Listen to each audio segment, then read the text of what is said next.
तर नाशिक पोलिसांचं पथक मुंबईच्या दिशेने रवाना होत आहे आणि पुन्हा एकदा आपण प्रणालीकडे जाऊयात। प्रणाली, अखेर माणिकराव कोकाटेंचा मंत्रिपदाचा राजीनामा स्वीकारण्यात आलाय। यामध्ये आपण पाहतोय की अजित पवार यांनी सांगितलेलं आहे, म्हणजे अजित पवारांनी तो स्वीकार केलेलाच आहे आणि त्यांनी याच्यामध्ये सांगितलेलं आहे की संवैधानिक प्रक्रियेनुसार या ठिकाणी त्यांचा राजीनामा मी मुख्यमंत्र्यांकडे पाठविलेला आहे असं सुद्धा ते म्हणतायत। सार्वजनिक जीवन हे नेहमीच संवैधानिक नैतिकता, संस्थात्मकता, प्रामाणिकता आणि न्यायपालिकेचा सन्मान यावर आधारित असतं आणि कायदेशीर प्रक्रियेवर आमचा ठाम विश्वास आहे। राज्यात कायदा सुव्यवस्थेचे काटेकोरपणे पालन केले जाईल याकरता आम्ही कटिबद्ध आहोत असं सुद्धा अजित पवार यांनी म्हटलेलं आहे आणि त्यांनी दोन्ही पत्रसुद्धा त्यासोबत ट्विट केलेली आहे। एकतर माणिकराव कोकाटे यांनी जो काही राजीनामा अजित पवार यांच्याकडे दिलेला होता ते पत्र अजित पवार यांनी ट्विट केलेलं आहे आणि त्यासोबतच उपमुख्यमंत्री म्हणून पुढचं ते जे पत्र आहे ते त्यांनी पुढे केलेलं आहे आणि ह्या दोन्ही प्रत ज्या आहेत त्यासुद्धा अजित पवार यांनी त्यांच्या पत्रासोबत ट्विट केलेल्या। काल न्यूज 18 लोकमतनं सगळ्यात आधी ही बातमी दाखवलेली होती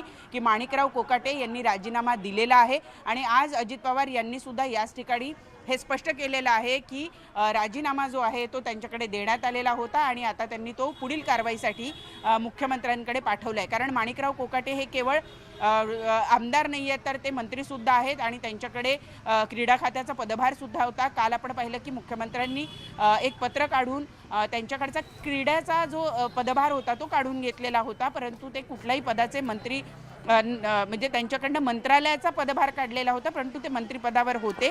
बिनखात्याचे मंत्री ते एक दिवस राहिले आणि त्यानंतर आता त्यांचा राजीनामा जो आहे तो सुद्धा मुख्यमंत्र्यांकडे पाठवण्यात आलेला आहे। एकूणच जर आपण बघितलं तर आत्ताच्या घडीची ही सगळ्यात मोठी बातमी आहे की माणिकराव कोकाटे यांचा राजीनामा उपमुख्यमंत्री अजित पवार ज्यांच्याकडे पक्षाचे प्रमुख राष्ट्रीय अध्यक्ष या नाते माणिकराव कोकाटे यांनी सुपूर्द केलेला होता तो आता अजित पवार यांनी मुख्यमंत्र्यांकडे पुढे पाठवलेला आहे पुढील कारवाईसाठी। आणि आता अर्थातच पुढला मुद्दा राहतो तो आमदारकी रद्द होण्याच्या संदर्भातला। पण प्रणाली, उद्या या संदर्भात माणिकराव कोकाटेंनी पुढे अपील केलेले, पुढल्या न्यायालयात अपील केलेले, त्यानंतरच पुढला निर्णय घेऊ असं त्यांनी म्हटलंय। याविषयी काही कळतंय का? खरं तर ही जे राजीनामा दिलेला आहे अजित पवारांकडे त्यावर सुद्धा उद्याच कारवाई होईल। कोर्टामध्ये काय निकाल लागतो यानंतर असं वाटत होतं, कारण उद्यासाठी म्हणजे 2च दिवसाची वाट बघावी लागणार होती। त्यासाठी माणिकराव कोकाटे यांनी आपला राजीनामा देऊन ठेवलेला होता, परंतु तो पुढे मुख्यमंत्र्यांकडे पाठवायचा किंवा नाही यासाठी 2 दिवस वाट बघितली जाईल असं सूत्र सांगत होते। परंतु आपण पाहतोय की आता अजित पवारांनी हा राजीनामा सुद्धा मुख्यमंत्र्यांकडे पुढे पाठवलेला आहे। म्हणजे उद्या न्यायालयात जेव्हा हे प्रकरण येणार आहे, न्यायालय त्यांची शिक्षा जी आहे ती पुढे कंटिन्यू करायची आहे, म्हणजे ती तशीच ठेवायची आहे की त्यांना काही दिलासा द्यायचा आहे, हा निर्णय होण्याच्या पूर्वीच त्यांना मंत्रिपदावरून पायउतार व्हावं लागलेलं आहे। आता उद्या कोर्ट त्याच्यामध्ये काय म्हणतं हे बघणं महत्त्वाचं ठरणार आहे, कारण केवळ त्यांची मंत्रिपदावरून हकालपट्टी ही एवढी कारवाई या ठिकाणी होणार नाही, त्यापेक्षा सुद्धा पुढील कारवाई कायद्यामध्ये नमूद केलेली आहे त्याची अंमलबजावणी होते की नाही हे बघावं लागेल। कारण 2 वर्षापेक्षा जर जास्त कालावधीचा कारावास किंवा तुरुंगवास जर दिलेला असेल तर अशा व्यक्तीचं आमदारकीसुद्धा रद्द होते असं कायदा म्हणतो। त्यामुळे केवळ मंत्रिपदावरून राजीनामा देऊन होणार नाही, तर पुढे काय होतं हे सुद्धा बघणं महत्त्वाचं ठरणार आहे।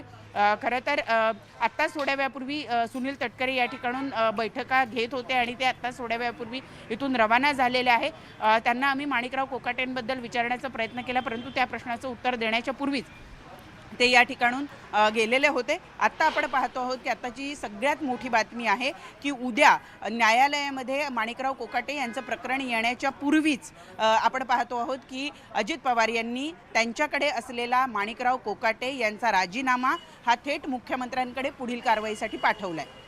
पण या सगळ्या घडामोडींमध्ये एक बातमी कालची जी प्रणाली ती मागे पडताना दिसते ती अर्थातच धनंजय मुंडेंच्या संदर्भातली। याविषयी राष्ट्रवादीची सूत्र काही सांगतायत का?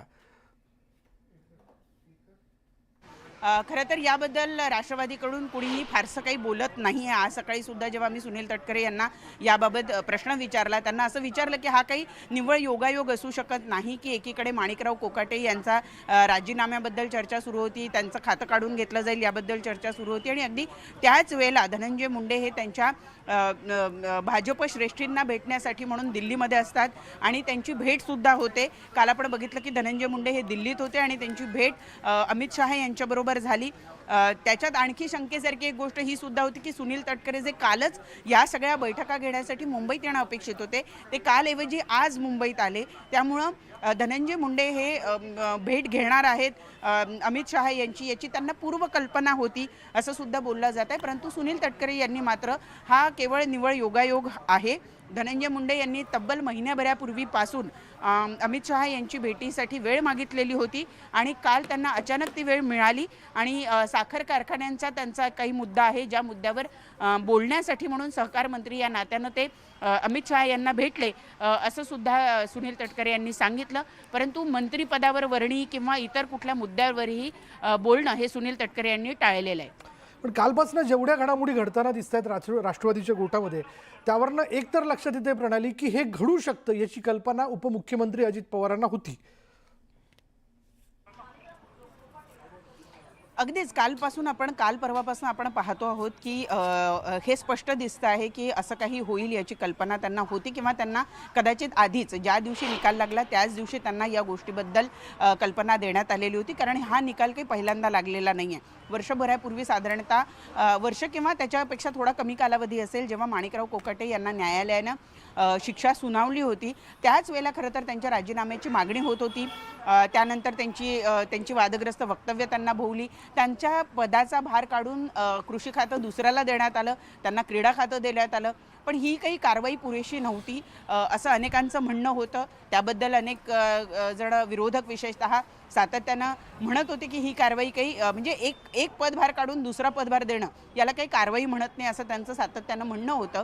परंतु काल परवा जेव्हा जिल्हा सत्र न्यायालयानं त्यांची शिक्षा कायम ठेवली, म्हणजे त्यांच्या शिक्षेवर पुन्हा एकदा शिक्कामोर्तब झालं. एका न्यायालयानं निर्णय दिल्यानंतर तो अन्यायकारक आहे असं सातत्यानं माणिकराव कोकाटे म्हणत होते की याच्यामध्ये न्यायालयानं जो निर्णय दिलेला आहे त्याचा अर्थ लावण्यामध्ये गल्लत झाली असं त्यांचा जो काही दावा होता, तो दावा या ठिकाणी फोल ठरला आणि वरच्या न्यायालयानं म्हणजे जिल्हा सत्र न्यायालयानं सुद्धा त्यांची शिक्षा कायम ठेवली. एवढी 2 न्यायालयानं शिक्षा दिल्यानंतर सुद्धा माणिकराव कोकाटे यांच्यावर कारवाई झाली नसती तर हा महायुतीचं जे सरकार आहे त्या सरकारवर दोषारोपण करण्यासाठी विरोधकांना खुलं रान मिळणार होतं.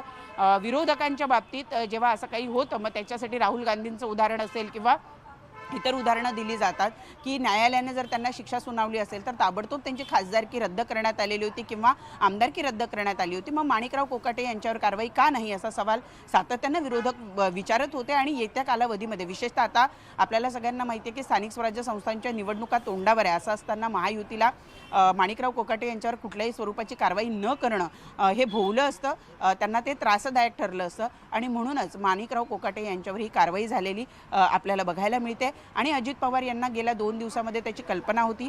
अजित पवार यांनी पूर्णपणे प्रयत्न केला की त्यांच्या मंत्र्याचा राजीनामा होऊ नये. जवळ आपण बघू शकतात का याच ऑफिसच्या इथून काही वेळापूर्वीच इथून माणिकराव कोकाटे यांच्या बाबतीत कोर्टाने जो पकड वॉरंट बजावला होता त्याची अंमलबजावणी करण्यासाठी या कमिशनर ऑफिसमधून 2 अधिकारी आणि 10 इतर अधिकारी 10 अंमलदार तो 2 ना. पुन्हा एकदा आपण प्रणालीकडे जाऊयात, पण तत्पूर्वी एक महत्त्वाचं अपडेट न्यूज 18 लोकमतच्या सगळ्या प्रेक्षकांना आपल्याला द्यायचं आहे. ते अपडेट असं आहे की आता नाशिकवरनं नाशिक पोलिसांचं 2 अधिकाऱ्यांचं पथक आणि शिवाय त्यांच्याबरोबर असणारी 4 वाहनं, त्यामध्ये असणारे इतरही वेगवेगळे अधिकारी असे सगळे माणिकराव कोकाटे यांना ताब्यात घेण्याकरता म्हणून